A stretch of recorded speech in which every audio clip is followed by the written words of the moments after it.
What if instead of hearing this ad, you were hearing an entire extra episode of Cinema of Meaning? Well, each month, Tom and I record an extra bonus episode that's available exclusively on our creator-owned streaming service, Nebula. So far, we've talked about Sam Mendes' 1917, Doctor Strange in the Multiverse of Madness, and Stanley Kubrick's masterpiece, 2001: A Space Odyssey. And coming up, we have an episode about Nicholas Winding Refn's Drive. To get access to those, just sign up for the Curiosity Stream bundle and you'll get free access to Nebula along with that. The link is in the description below, or you can go to curiositystream.com/cinema of meaning. Get access to the bonus episodes of Cinema of Meaning and our normal episodes ad-free and a week early when you listen on Nebula.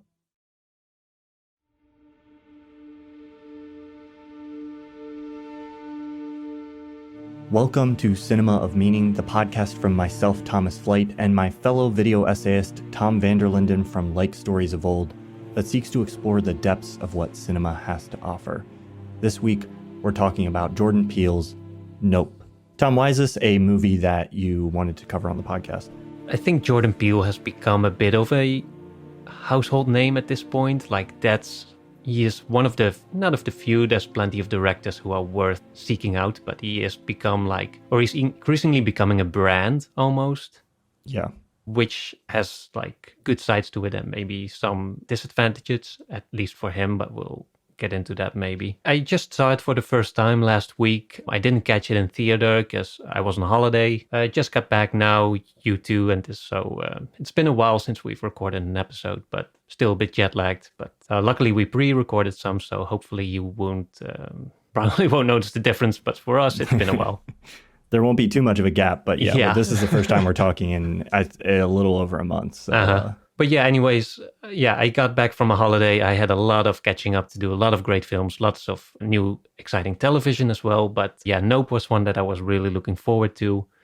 And it didn't disappoint. I think it was a very spectacular movie. And that's, I think, one of the main themes of it also, like the relation between humans and spectacle, and it gets more complicated than that, but we'll get into it. I thought it was a big step up in terms of just scale and production value compared to his previous films, which I think is worth, or that's interesting to talk about. He came out very strong out of the gate with Get Out, and so it's been interesting to kind of follow his evolution, see what he's up to now, where he's going, maybe what he wants to do. And just looking at Nope as I think it's a bit unfair to keep comparing every new movie he makes to Get Out, but still you can't really get around to having certain expectations when someone makes these movies that are so layered with social and political layers and all kinds of symbolism and little details and connections that are worth investigating. And so, I think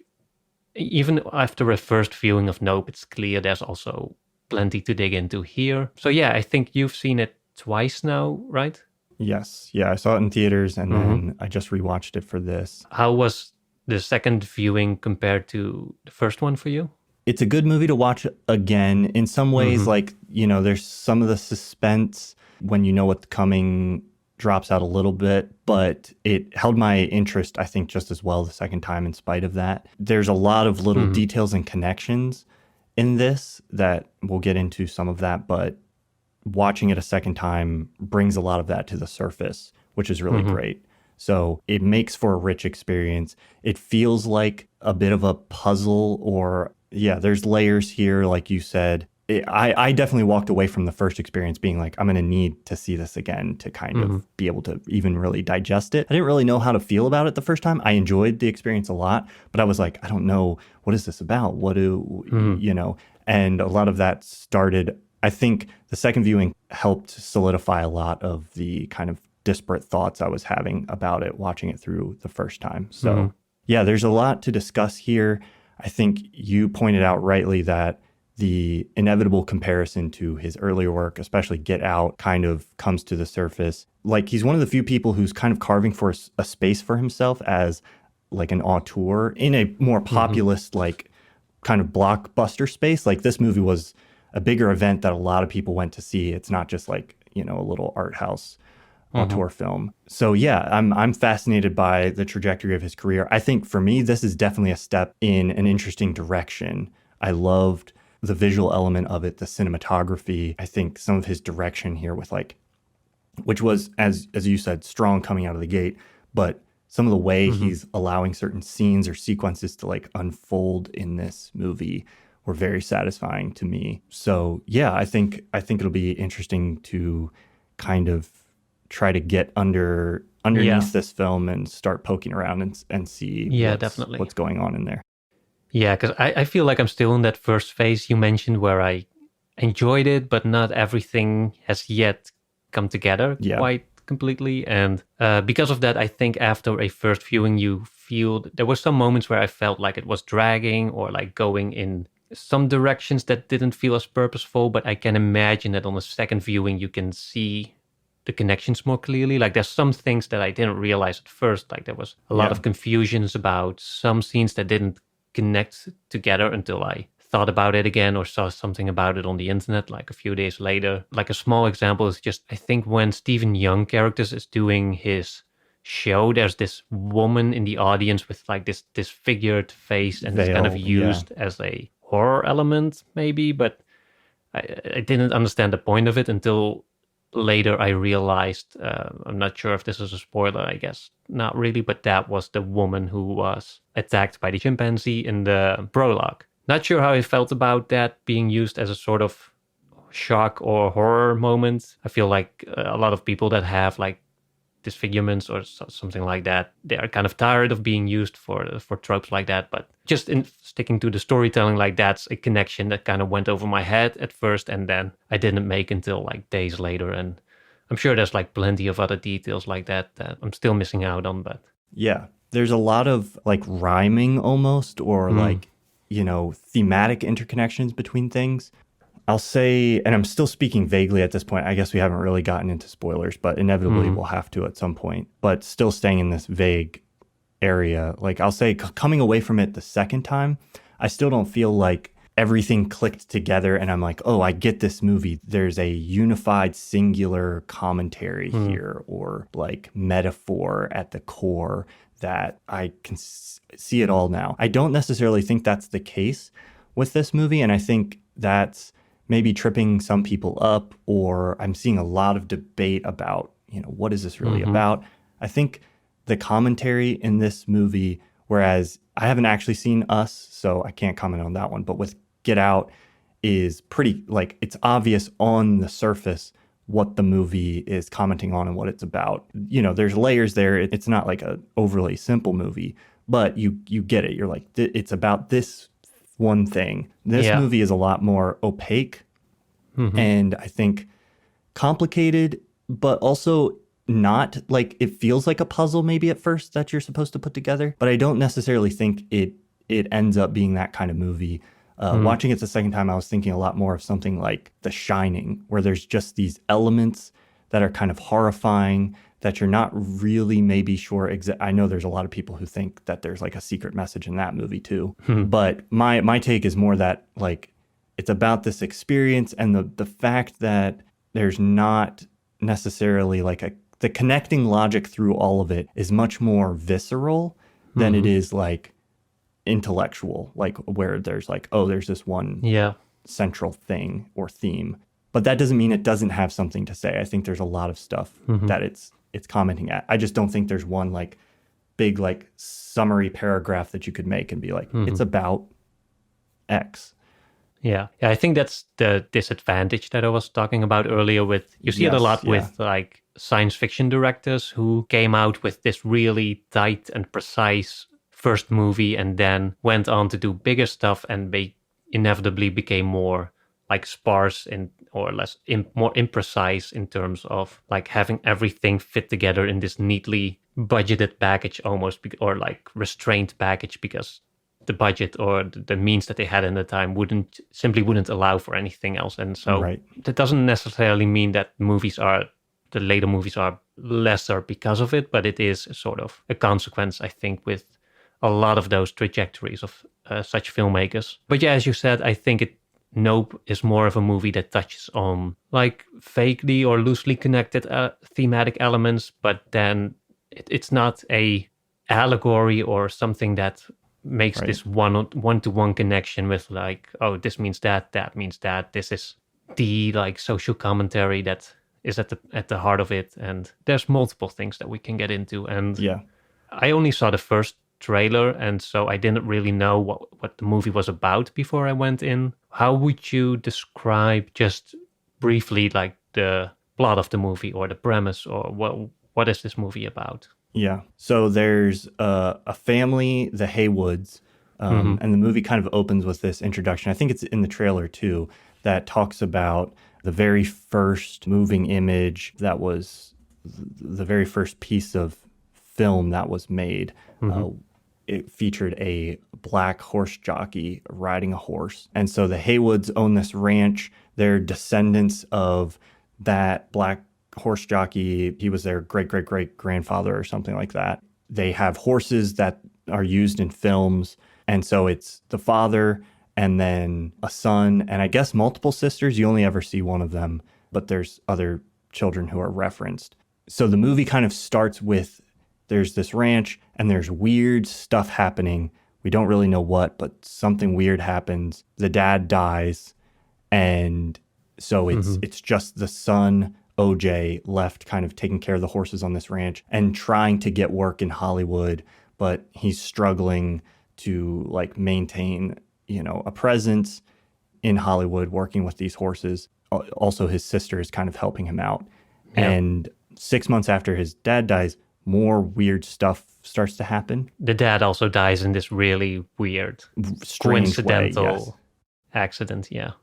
Yeah, they say like a quarter falls out of the sky. A bunch of stuff falls out of the sky, and a quarter like flies through his eye, into his eye, and kills him. And they say it's like stuff fell out of an airplane or something. But also an element that I should point out as a part of the setup is before we even get to any of that, there is a prologue, which you already kind of briefly alluded to, where there's like a chimpanzee on a sound stage for like a sitcom that's attacking, like has gone on some kind of rampage.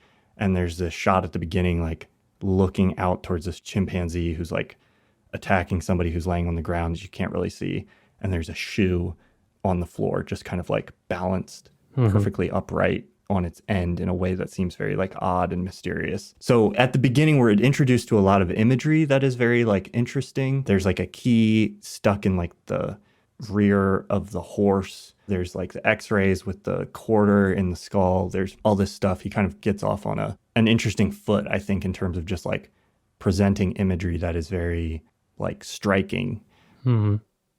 And then from there, it kind of begins to unfold into maybe a more traditional, like, there's something in the sky causing this weird stuff. Maybe it's a UFO, and we're going to try to capture this on film. And that's kind of how the movie, like... The very spoiler-free description. Yes. Yeah. Yeah. Is there more that you think we can say about this without getting into spoiler territory, or should we go ahead and maybe dive into that part of it? And... Yeah, I think just the actual plot line, I think, quickly becomes that the Haywoods, so they think there's a UFO or some kind of strange presence, and they want to get the so-called money shot of it, and maybe in that way reclaim some fame, or not just fame, but just reestablish themselves both financially as well as just in terms of legacy. That's maybe something for later, but there's a connection there also with the way, as you said, their great-great-grandfather, the first black man or the first man in general ever to be filmed, but who wasn't like credited for it. So they want to reclaim some of that, maybe prestige. I'm not sure if that's the right way to put it, but or some kind of ownership over capturing something that's unique or possibly groundbreaking in terms of like proving extraterrestrial life. Yeah. The first trailer didn't really reveal the UFO element that heavily. I mean, there was kind of like maybe like some things in the sky, but it was pretty much just like, here's a bunch of weird stuff. So I wasn't watching it for the first time. I wasn't exactly expecting it to like go in that direction, because that ends up being kind of like the meat of the film. It is like a UFO movie at the end of the day. And so I kind of enjoyed that, because it's been a while since I've watched a movie like that. And it leans on some of the tropes of that style of film that I really enjoy.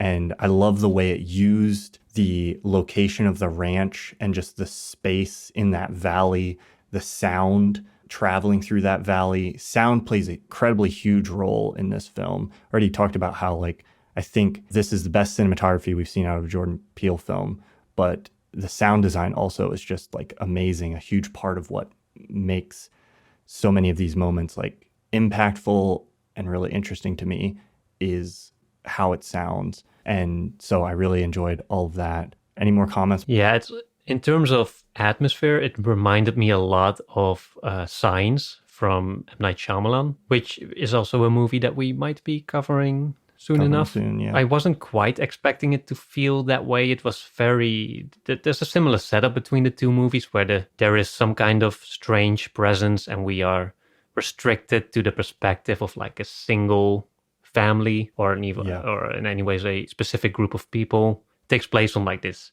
isolated house, this in both cases coincidentally like a wooden freestanding house. And I wouldn't say Nope is as tight as Signs is, but there's also Stephen Yeun's character, which adds a bit of like an additional element that Signs doesn't really have. Yeah.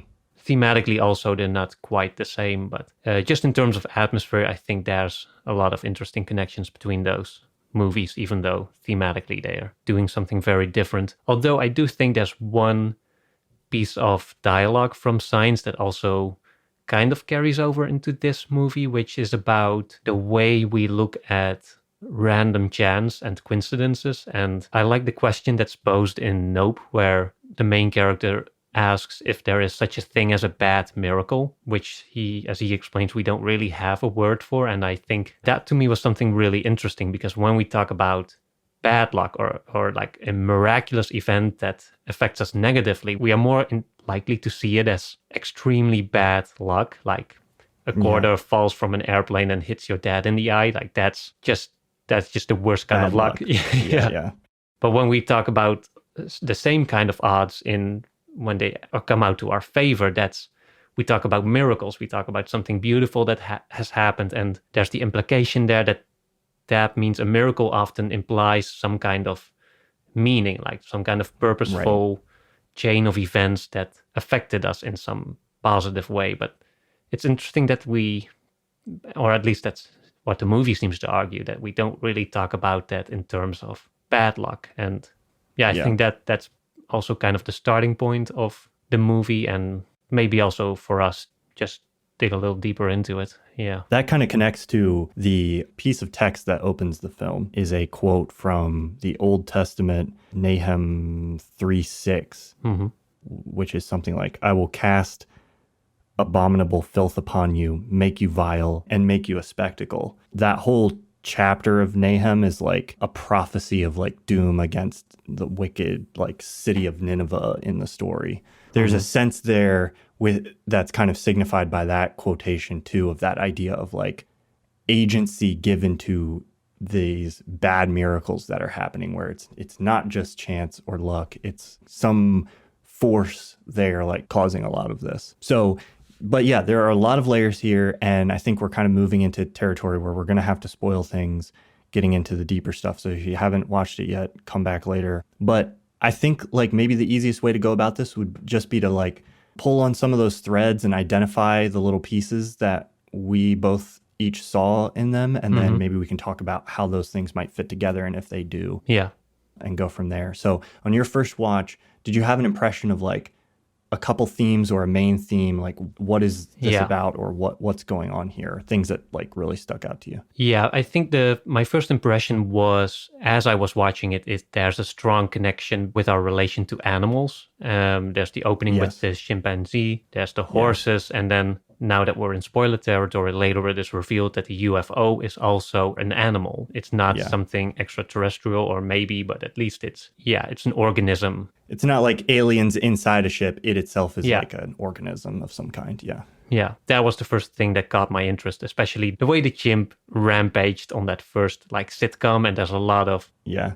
It was, besides just being a strong visual, and the thing with the shoe, which also was really striking, but which to me came back to that sense of just like you have this scene of terror, and then there's this little miracle inside of Yeah. it. Like, not a miracle in the sense like this is something beautiful, but just in the sense of like, what are the odds of that happening? Which I Yeah. thought was quite interesting. And yeah, I think the thing with animals is that there's obviously a relation between us that where we feel like we can control them and use them to our purposes, but there's also a sense of danger there and unpredictability. We see it also in that there's the first scene, or one of the first scenes, where OJ takes the horse to a movie set and then startle the horse by showing it its reflection, and it kicks back, and it doesn't really hurt anyone at that point, but there is a sense of, okay, if we are careless with these creatures, then bad stuff might happen. And that, I don't think the movie ends up being a real commentary on animals specifically, but I think it felt more like that he used animals to communicate something about,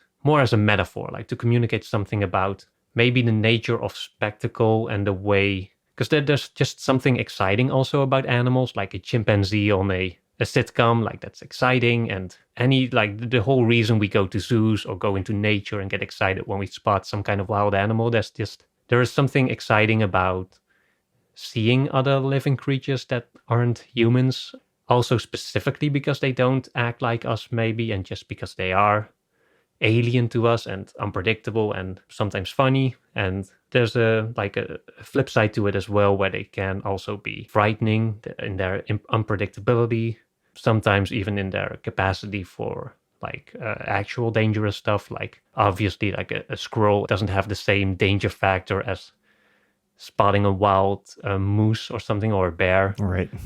I think that's, for me, the most immediate connection that the movie is making, is that we are drawn to a certain kind of spectacle that can be exciting as well as harmful. And there are rules of engagement, so to say, that the movie explores, some of which are better than others. I think the different characters clearly have different approaches that signify this. But yeah, I think was my first take, at least on first watching. Yeah.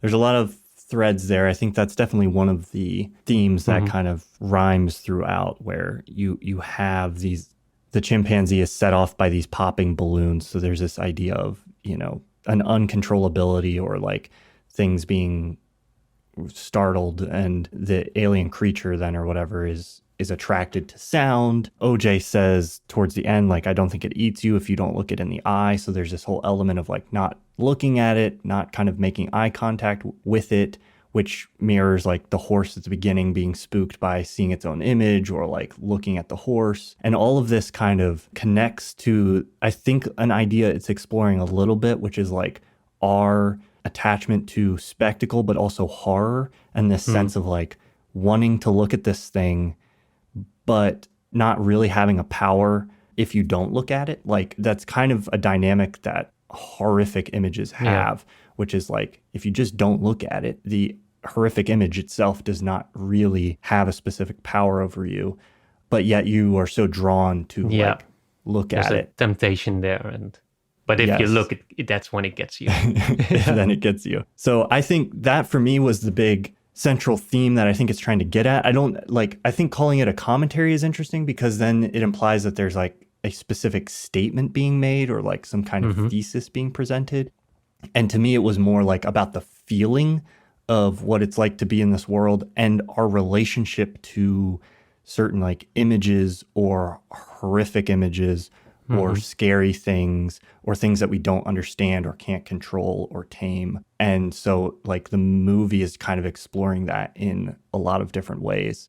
I love the way eventually the presence of the cameras become very important, but there's cameras present in both of these events, like the Gordy incident, the chimp in the studio. There's like cameras filming it. Yeah, there's definitely this meta aspect about filmmaking, and it also vaguely reminded me of, or at least thematically, of Gladiator, which we discussed on the Beyond the Screenplay podcast not too long ago. And the way we are drawn to spectacle, in this case also specifically, as you mentioned, like horror and like violence, and maybe even just like gory images and stuff. I think even in that first prologue with the chimp attacking the people, there's also a kind of almost a sensation of you want to, because your like You perspective want to is see sort more. of covered, and it feels like it's almost Yeah. titillating you a little bit in the sense that you do want to see more, like you want to see what this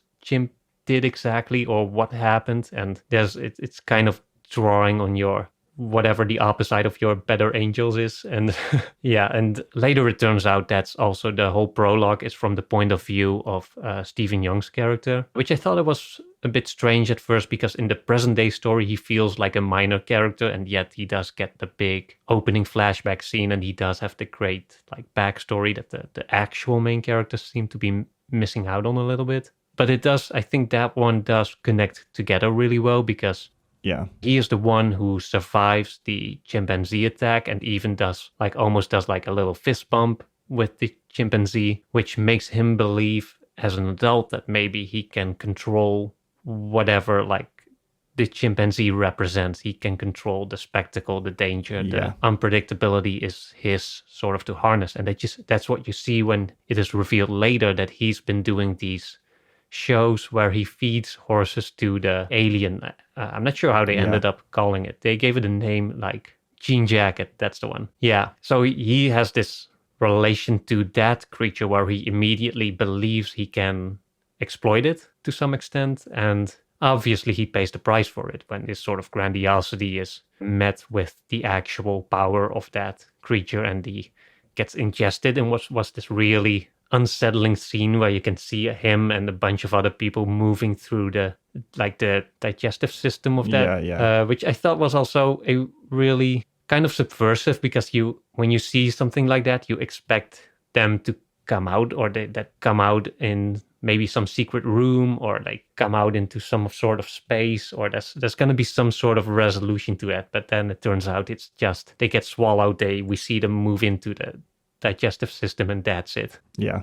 Which was even more unnerving to think about, that they really went out like kicking and screaming and with these cries of horror and pain. And yeah, that one did get to me a little bit. That I think is one of the most like and that's the thing, we're talking about a horror movie, and so like one of the goals of the movie is to like at least be a little horrifying or unsettling. It achieves that at a few places where genuinely I think inventive like imagery here, which is kind of a hard thing to do. I mean, horror is a big genre. It's huge. A lot of the potential for just like being scary has kind of been tapped. And you can sense this when I went to see this in theaters. I sat through all the trailers. There was like 30 minutes of trailers, and it was all like horror. It was mostly horror trailers. And it's a lot of just the same imagery over and over and over again, just like intensified as much as possible to try to pump up this scary, whatever horror is trying to achieve. And a lot of it doesn't do much for me. It's cool to see genuinely like original imagery here and evocative ideas and atmosphere. That sense of like, I love that the creature itself doesn't really seem to make much sound, maybe a little bit at the end.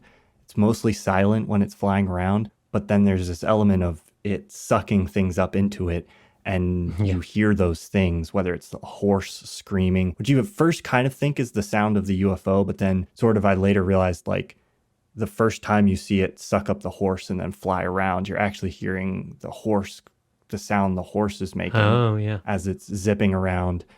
And then you hear that later too with like all the people up in there screaming and stuff as this creature is flying through the sky.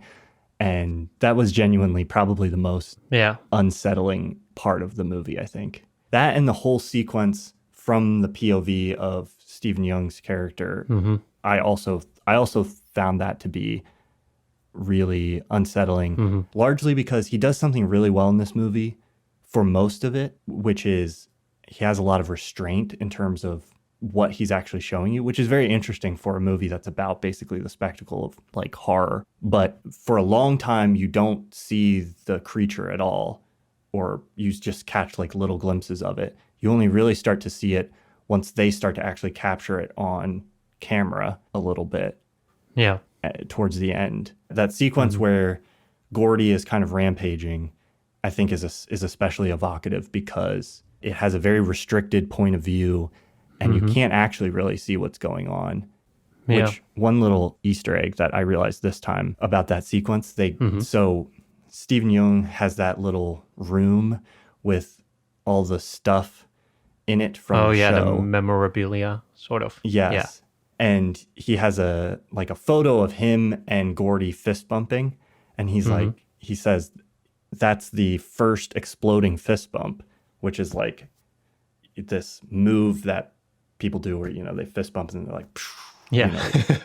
So he's saying, we invented that. That's the first exploding fist bump. In that scene then later, when they're going into fist bump, they're just about to fist bump and Gordy's head explodes like right as their fists are about to touch because he gets shot by, the police or something. I don't know. Whatever. But it's an actual exploding fist bump, which I thought was funny. I didn't catch that till the second time. I thought it was kind of weird how he didn't seem traumatized at all by the whole event. It felt like he was talking about someone else's memory. I didn't feel like he was the one who went through that. That might be part of his kind of the way he came out of it. Like he felt like he came out of it victorious in some way. But yeah, I was actually going to talk about that because that's an interesting element of it to me. Is this that kind of sets off this theme of not just our relationship to spectacle, but like our relationship to trauma and how we process horrifying things. And he's a very interesting case to me because he has this event. And when you watch that, when you see him as a kid experiencing that event, he looks, horrified, traumatized. But then you're right. Later on, it's like no big deal. He has this room full of like, it has the shoe and it has all this stuff. And that leans into that same element that you're talking about where he's commodified it. He's taken this event and he's transformed it into something he can sell to other people and profit off of the fascination that other people have with this horrifying incident. And even when he talks about it, they're like, ask him what the Haywoods are up there. They ask him what really happened. And he doesn't tell them. Like he was there. He saw it as we see, but he doesn't tell them that. He's like, have you seen the SNL sketch? Oh, yeah. And he talks about the person who performed Gordy. And he says something like, they were killing on stage, like talking about them being funny, but it's almost like he's processing and in that moment processing or trying to communicate his experience of the horror or his trauma through like subsequent images of it and trying to control it in that way instead of like actually reliving or interacting with the event itself. So I don't really know what that's saying, but I think there's something interesting there about like how we relate to horror and trauma.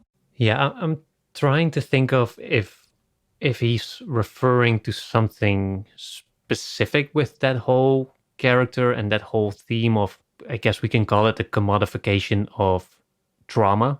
I'm not sure if that's if I can think of any examples of that explicitly happening in the real world or in other pieces of media or maybe reality TV or something like that, which I don't watch enough of to really comment upon. But to me, the obvious one that comes to mind, and I don't want to speak out of school, I'm not Jordan Peele, I don't know what he's trying to communicate with this.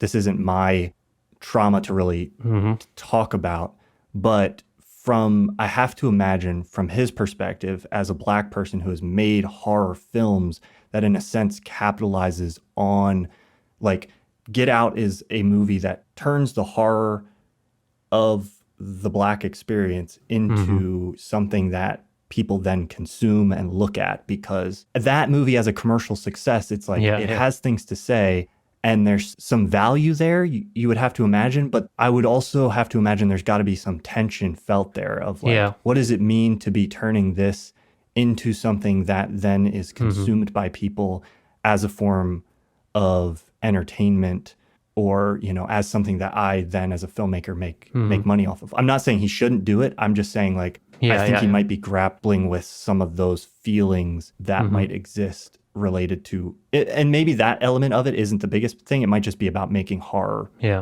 entertainment to begin with in general. Yeah, because it's interesting because it's distinctive to me because you can make maybe a general argument about capitalism commodifies everything, but it's specifically like often with those kind of analysis or just perspectives, there's like maybe some other party that exploits a marginalized Right. agent, whereas in this movie, like Yun is commodifying his own trauma. He is exploiting his own trauma, but he retains ownership over it. He's not Yes. compelled to do it by another, like a larger system or some other party, like at least not explicitly or directly. It clearly seems like this is his sort of business on the side. It's not even his main thing, really, because he Yeah. mentions like the room is secret and it's only for very private guests who pay like a lot of money. But aside from that, he just runs his regular business. So it really seems like it's his own personal choice and he made out of his own agency. And it's not like, oh, here's the white people coming to oppress and Right. exploit Yes. like the marginalized people or something like that. That's something different. That's why I was thinking of why it was so distinctive and what that relates to. But yeah, I think you might be on a good track there. But There's also, it also just brings to mind like the presence of horrifying imagery that has been prevalent in the media, especially in the United States, involve like traumatic violence, like visual capturing of traumatic violent acts against Black people.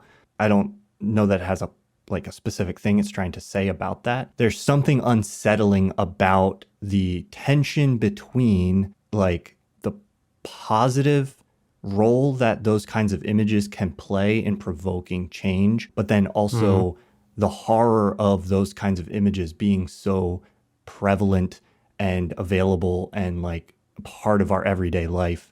I think that's some of what this movie is getting at. For me, I think that's where the fact that it doesn't feel like it has a very clear, like, this is bad or this is good is great, because I think in trying to explore some of those ideas, it's less like trying to condemn, like, oh, if you have this trauma in your past, you should not commodify it into anything, or it's not making this one specific point. It's more just exploring like the unsettling nature of being in that kind of space feels like, where, we have this lurid attraction to horror and traumatic images.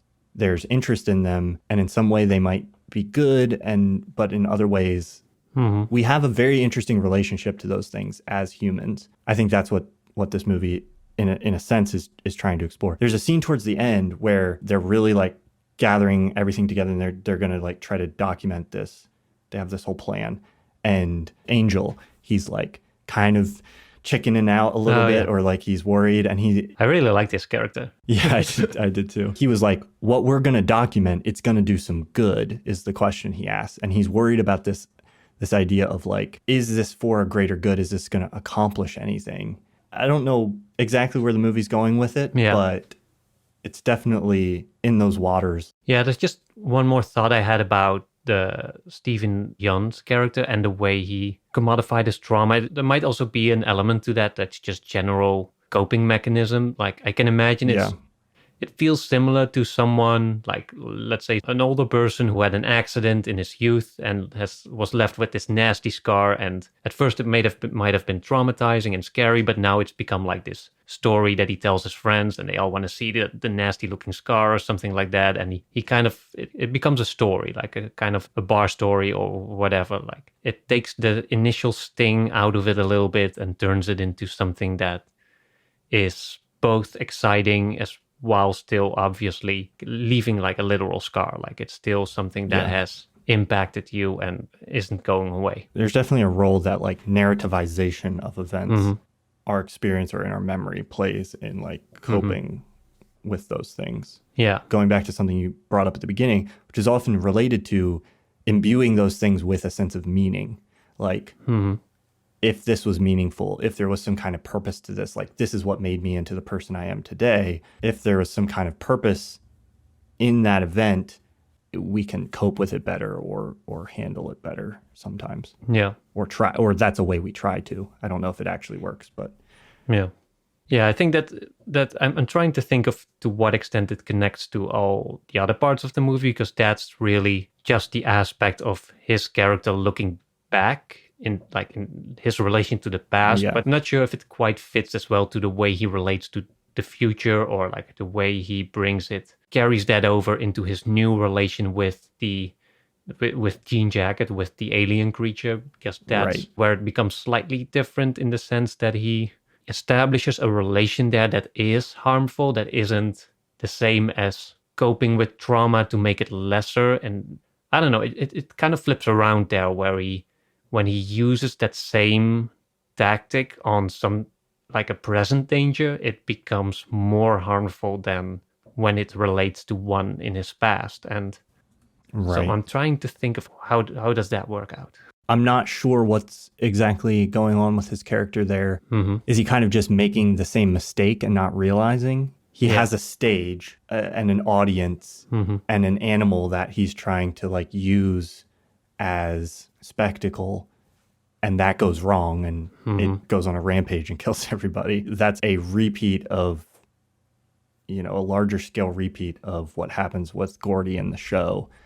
So does he realize that's what's happening? Well, obviously he doesn't think it's going to go wrong again. But yeah, I think he's an interesting character that gets sucked up into Jean Jacket. I think, yeah, he feels like the more complicated one of the bunch. Because when the main character, we haven't even talked about him much, OJ, his character arc seems pretty clear. Like, he's someone who is more respectful of the animals, and Right. by extension more respectful of what they stand for, the spectacle, the danger of spectacle. He knows he needs to treat it with some degree of responsibility, with some degree of care, Yeah. and he therefore ends up being the one who, quote unquote, like defeats the evil creature by respecting his own, how do I say this?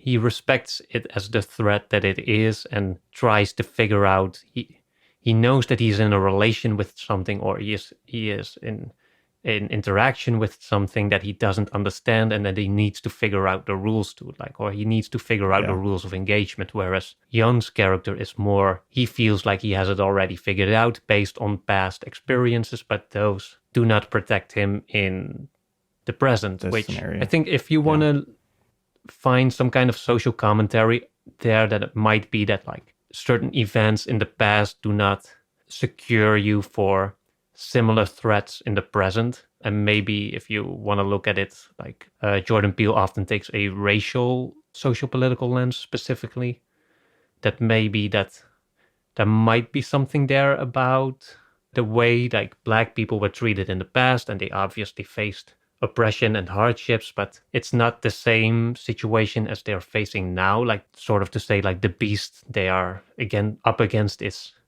different, it's unfamiliar, and they need to figure out like a new strategy, or just, as I said, a new set of rules of engagement. That might be something that's there, but Yeah. I'm not American, I'm not close enough to those issues to comment on it further, maybe. But reading the text like that, there seems to be some subtext there that might be relevant. That subtext definitely informs whatever this movie is about. I'm not inside that experience, so I don't think I have enough familiarity with it to really tease out exactly what he's getting at, if he does have something here. But I do think there's allusions towards being able to deal with these kind of events and this kind of horror and these kind of images in a more productive way. There's a scene, like, after Jean Jacket deposits all the ground up hamburger people and metal onto the house in that very horrifying scene. That's one of my favorite scenes. The scene where he's in the truck, OJ is in the truck, and the camera just stays inside with him, and you see the rain like stop and like drift over, and then you realize like the monster is directly above. It's such an effective way of like, holding back visually, not showing too much, not doing too much, but just creating this like sense of atmosphere and horror. And then he cracks the door open a little bit and like looks up. That whole sequence, I think, was like very well constructed. But after all of that happens, they go and they're sitting in a restaurant, and OJ wants to talk about like the monster and what happened and the rules of what's going on. His sister and Angel are a little bit, they're like we don't want to talk about this. They don't want to engage with what's happening. And that is a theme kind of throughout the movie. Like, nobody wants to talk about the specific thing itself. Stephen Yeun's character, Ricky, he'll talk about like details around the event, but he doesn't want to talk about the actual thing. The father dies at the beginning, and then they like almost never talk about it. Yeah. There's this like sense of like wanting to capture very explicitly the monster, but also like not wanting to talk about the monster. And there's something about that to me that I don't know what that means, but there's something about that to me that like resonated with me in a very visceral way that felt familiar to how we, at least in America, often engage with like horrifying things that we see in the media, where it's, we want to talk around them. They're very explicitly in front of them, or we try to capture them as clearly as possible. But then there's this sense of like wanting to also distance ourselves from that and not actually want to engage with it and talk about it and try to understand it and try to figure out how to interact with it or defeat it or all of these things. There's a very complicated like feeling that he's capturing there somehow that's hard to like, you know, make explicit in exposition like we're trying to do now. But it definitely like resonated with me on a very like gut level. Yeah, I'm not sure if this is the best comparison, but it might, or at least to me, it feels like you're talking about also like things like school shootings in the way they, because they happen so frequently, it feels like you're moving from the spectacle to the spectacle. And then every time there will be the outrage and just the dynamics of the spectacle of the event, not just spectacle in the sense that it's entertaining, but spectacle in the sense that it's titillating or exhilarating in some... You want to like look in the same way when the monster is like coming at you and there's people screaming inside of it. Yeah. The characters are like drawn to look at it. It's that same... But also, and something that just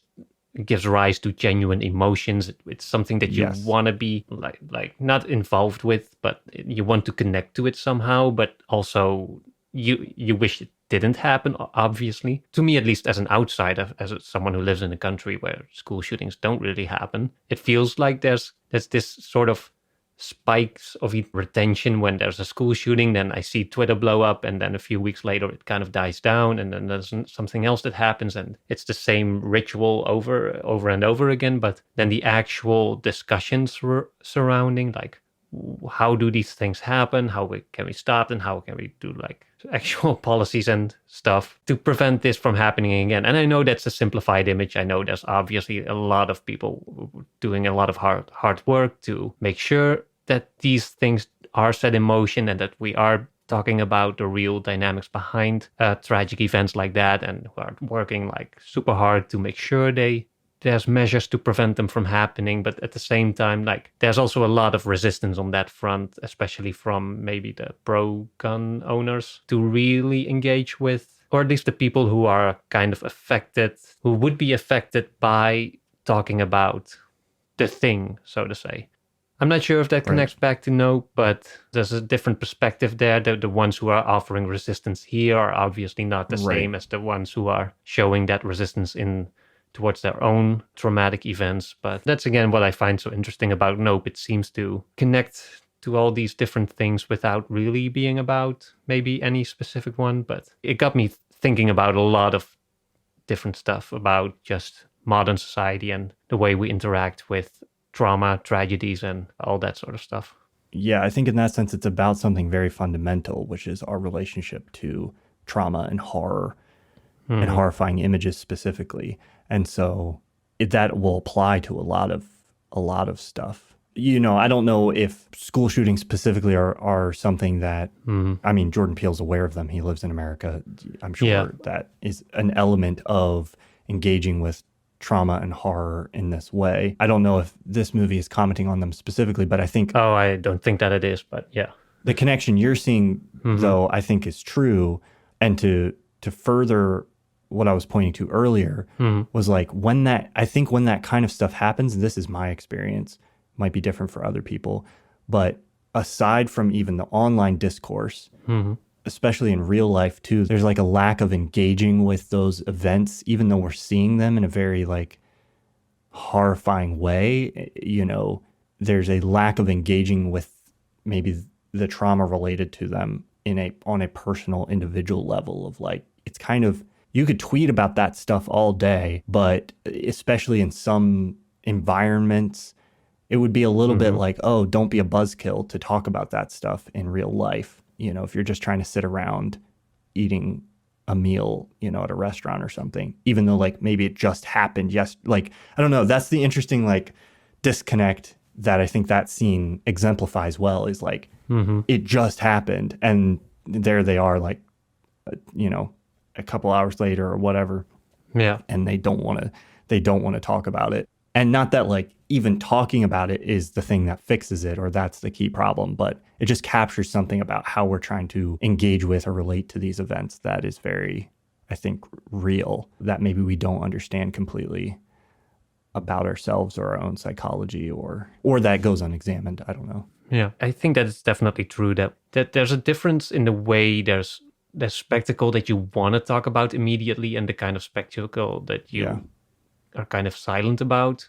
And those two can happen at the same time. Like there's different spaces where, especially I think, as you said, there might be a more intimate space where you don't want to talk about it. But then once you go online and you have, being online is often a sort of commodification of yourself. You have your social media profile, you have a certain, like, especially if you have a few followers, there's a kind of status, or not status, but a performance that's maybe attached to that changes the dynamics from just being in real life and at the dinner table. As you said, I don't think that all this stuff is something that Jordan Peele was intentionally or explicitly commenting upon, but as always, we're just sort of browsing for connections that might be there unintentionally or just coincidentally. That, I think, is kind of the last thread of note to me in this, is the relationship between capturing those images and this relationship to notoriety or fame,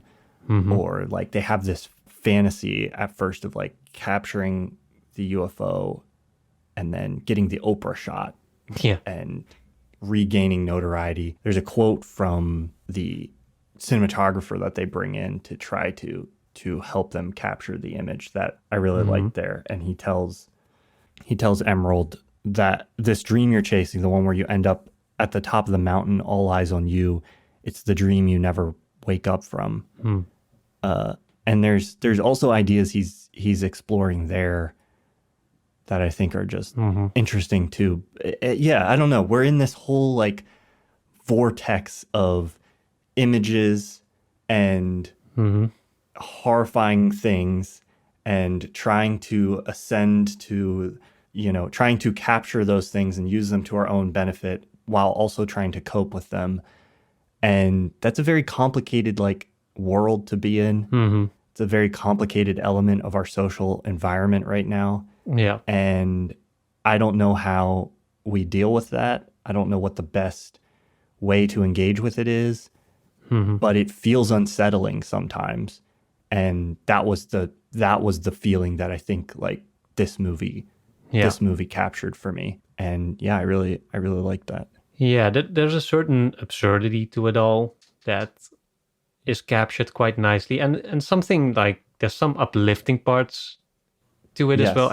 Especially in the way the main characters, they go to the security or to the store to get the security cameras, and that's where they establish the relation with Angel, the kind of IT expert who is slowly drawn into the whole adventure, and they kind of bond over the whole thing together, which I thought was quite nice. And I almost thought that was going to be like, I'm not sure if I would see it as a comment on the way that spectacle or the mystery of spectacle aids in community building or forming connections. I'm not sure if it's explicit enough for that, but there definitely was that touch of there is something out there that can unite certain people as they are kind of trying to figure it out, what that is. And yeah, it's definitely a movie that I need to see again, that I want to see again, and just to see how far all these connections go and what other layers there are. And I'm not sure if it's my favorite movie of his, but it's definitely one that's worth watching, worth analyzing, and worth just digging into.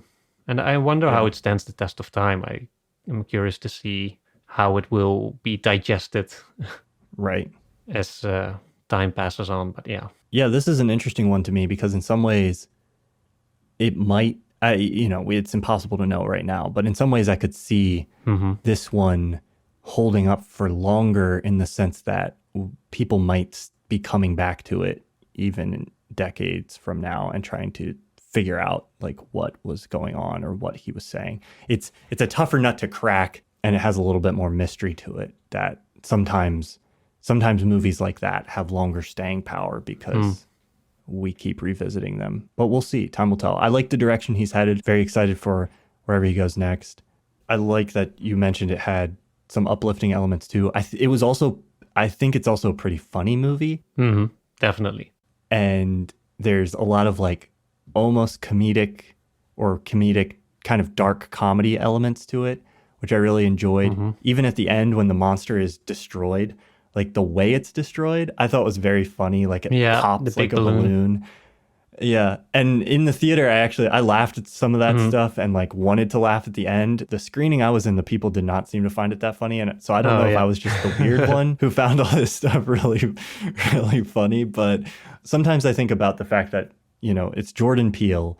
And like prior to his film career, at least the stuff I knew him for was Key and Peele. And it's like, that goofy guy is making these like horrifying movies, but every now and then that like sense of humor still pokes through in a way that is really great. So for me there was a lot of the comedic parts were thanks to Keke Palmer, who plays the sister. She had I liked her vibrant energy, especially compared to OJ's more sort of solemn attitude. And then later, when Angel was introduced, he was also really funny as this kind of downbeat, but not really your typical IT nerd. And I think they had a fun dynamic between the characters. Some great characters.